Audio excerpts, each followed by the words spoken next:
Excel PU college ಗುರುವಾಯಿನಕೆರೆ, ಕರ್ನಾಟಕದ number 1 PU college. Admissions open now. ರಾಜ್ಯದ 2 ವಿಧಾನಸಭಾ ಕ್ಷೇತ್ರಗಳ ಉಪಚುನಾವಣೆ ಹಿನ್ನೆಲೆ ಉಪಚುನಾವಣಾ ಅಖಾಡಕ್ಕೆ ಬಿಎಸ್ ಯಡಿಯೂರಪ್ಪ ಎಂಟ್ರಿಯನ್ನ ಕೊಡ್ತಾ ಇದ್ದಾರೆ. ಅಬ್ಬರದ ಪ್ರಚಾರವನ್ನ ಮಾಡ್ತಾರೆ. ಇಡೀ ರಾಜಕಾರಣದ ಅನುಭವವನ್ನ ಉಪಯೋಗಿಸಿ ಉಪಚುನಾವಣಾ ಅಖಾಡದಲ್ಲಿ ಅವರು ಹೋರಾಟವನ್ನ ಮಾಡೋರಿದ್ದಾರೆ. ದಾವಣಗೆರೆ ದಕ್ಷಿಣ ಸಂಪೂರ್ಣ ಜವಾಬ್ದಾರಿಯನ್ನ ಬಿಎಸ್ ಯಡಿಯೂರಪ್ಪ ಹೊತ್ಕೊಂಡಿದ್ದಾರೆ. ಹಗಲಿರುಳು ಗೆಲುವಿಗಾಗಿ ಶ್ರಮಿಸ್ತಾ ಇದ್ದಾರೆ ಯಡಿಯೂರಪ್ಪ. ಸಿಎಂ ಸಿದ್ದರಾಮಯ್ಯ, ಡಿಸಿಎಂ ಡಿಕೆ ಶಿವಕುಮಾರ್ ವಿರುದ್ಧ ಇದು ಹೋರಾಟ ಯಡಿಯೂರಪ್ಪನವ್ರದ್ದು. ಬಿಜೆಪಿ ಅಭ್ಯರ್ಥಿ ದಾವಣಗೆರೆ ದಕ್ಷಿಣ ಕ್ಷೇತ್ರದ ಶ್ರೀನಿವಾಸ ಟಿ ದಾಸಕರಿಯಪ್ಪ ಅವರ ಪರ ಕ್ಯಾಂಪೈನ್ನ ಮಾಡ್ತಾ ಇದ್ದಾರೆ. ಅವ್ರನ್ನ ಗೆಲ್ಸೋದು ಒಂದೇ ಮಾನದಂಡ. ನೋಡಿ, ಒಂದು ಸಣ್ಣ ಕಥೆಯನ್ನು ಹೇಳಬೇಕಾಗತ್ತೆ ಇಲ್ಲಿ. ರಾಜ್ಯ ರಾಜಕಾರಣದಲ್ಲಿ ಸಾರ್ಥಕ 50 ವರ್ಷ ಪೂರೈಕೆ ಮಾಡಿರೋ ಅಂತ ಯಡಿಯೂರಪ್ಪನವ್ರಿಗೆ ಮೇ ತಿಂಗಳಲ್ಲಿ ಅಭಿನಂದನಾ ಸಮಾವೇಶ ಇದೆ, ಅಭಿನಂದನೋತ್ಸವ ಇದೆ. ಅದು ಒಂದು ಕಡೆ. ಇನ್ನೊಂದು ಕಡೆ ತಮ್ಮ ಸುದೀರ್ಘ 50 ವರ್ಷದ ರಾಜಕಾರಣದಲ್ಲಿ ಸಾಕಷ್ಟು ಚುನಾವಣೆಗಳನ್ನು, ಉಪಚುನಾವಣೆಗಳನ್ನು ನೋಡಿರೋ ಅಂತ ಯಡಿಯೂರಪ್ಪನವರು ತಮ್ಮ ಇಡೀ ಅನುಭವವನ್ನು ಈ ಚುನಾವಣಾ ಅಖಾಡದಲ್ಲಿ, ಉಪಚುನಾವಣಾ ಅಖಾಡದಲ್ಲಿ ಹಾಕೋರು ಇದ್ದಾರೆ. 2 ವಿಧಾನಸಭಾ ಕ್ಷೇತ್ರಗಳಿಗೆ ಉಪಚುನಾವಣೆ ಎದುರಾಗಿದೆ. ಪ್ರಬಲ ಲಿಂಗಾಯತ ಸಮುದಾಯದ ಮತಗಳೇ ನಿರ್ಣಾಯಕ ಆಗಿದ್ದಂಥ, ಲಿಂಗಾಯತ ನಾಯಕರೇ ಪ್ರತಿನಿಧಿಸ್ತಾ ಇದ್ದಂಥ ದಾವಣಗೆರೆ ದಕ್ಷಿಣ ಕ್ಷೇತ್ರ ಈಗ ಶಾಮನೂರು ಶಿವಶಂಕರಪ್ಪರ ನಿಧನದಿಂದ ತೆರವಾಗಿದೆ. ಹೀಗಾಗಿ ಇಲ್ಲಿ ವಾಲ್ಮೀಕಿ ಸಮುದಾಯದ ಶ್ರೀನಿವಾಸ ಟಿ ದಾಸಕರಿಯಪ್ಪನವ್ರಿಗೆ ಟಿಕೆಟನ್ನು ಕೊಟ್ಟಿದೆ ಬಿಜೆಪಿ. ಹೀಗಾಗಿ ದಾವಣಗೆರೆಯಲ್ಲೇ ಬೀಡು ಬಿಟ್ಟು ತಮ್ಮ ಪಕ್ಷದ ಅಭ್ಯರ್ಥಿ, ಬಿಜೆಪಿಯ ಅಭ್ಯರ್ಥಿ ಶ್ರೀನಿವಾಸ್ ಪರ ಪ್ರಚಾರದ ಅಖಾಡಕ್ಕೆ ಇಳಿತಾ ಇದ್ದಾರೆ.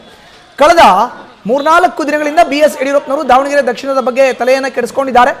ಶತಾಯ ಗತಾಯ ಈ ಬಾರಿ ಗೆಲ್ಲೇಬೇಕು ಉಪಚುನಾವಣೆ. ಈ ಮೂಲಕ 2028ರಲ್ಲಿ ಎದುರಾಗುವಂಥ ರಾಜ್ಯ ಸಾರ್ವತ್ರಿಕ ವಿಧಾನಸಭಾ ಕ್ಷೇತ್ರದ ಚುನಾವಣೆಗೆ ಈ ಉಪಚುನಾವಣೆಗಳು ದಿಕ್ಸೂಚಿ ಆಗಬೇಕು ಅನ್ನೋ ಆನ್ಲೈನ್ ಅಜೆಂಡಾ.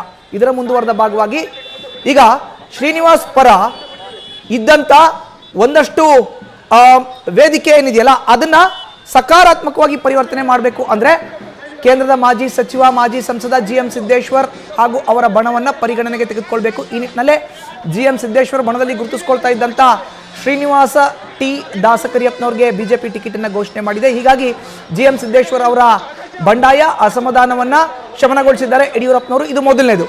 ಇನ್ನೊಂದು MP ರೇಣುಕಾಚಾರ್ಯ 2024 ಲೋಕಸಭಾ ಕ್ಷೇತ್ರದ ಚುನಾವಣೆಯಲ್ಲಿ ಅವರು ಕೆಲಸ ಮಾಡಿಲ್ಲ ಅನ್ನೋ ಆರೋಪ ಕೇಳಿ ಬಂದಿತ್ತು. ಅವ್ರನ್ನ ಕೂಡ ಈಗ ಸಮಾಧಾನ ಮಾಡಿದ್ದಾರೆ.